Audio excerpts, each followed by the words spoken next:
phone yesterday, as you know, I called to thank you for coming, and I appreciate it, and Court Subcommittee, and Senator Feingold, the chair of our Constitution Subcommittee, for holding their hearings earlier this week. Since September 11th, through dozens of warnings to law enforcement, a deliberate campaign of terrorist disruption, tighter security around potential targets, and a preventative campaign of arrest and detection of lawbreakers, America has grown stronger and safer in the face of terrorism.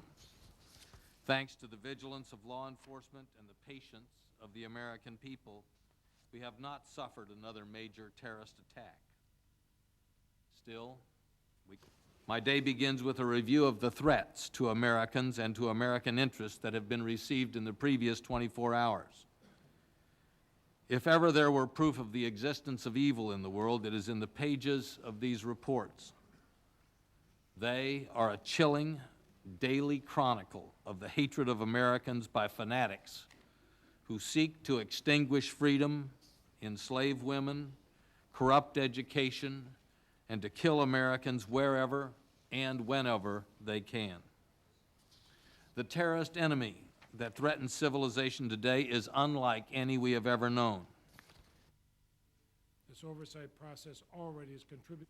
Mr. Attorney General, when I've called you in the past on issues to work with us, you have.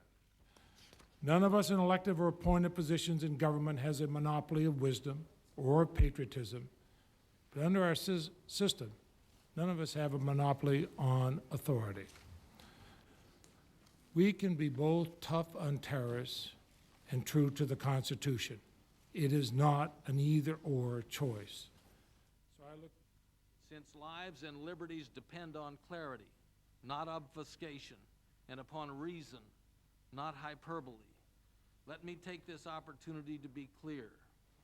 Each action taken by the Department of Justice, as well as the war crimes commissions considered by the President and the Department of Defense, is carefully drawn to target a narrow class of individuals, terrorists.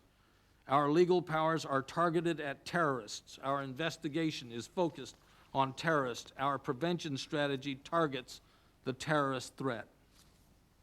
I believe that it is the intention of the Secretary of Defense to fashion a system which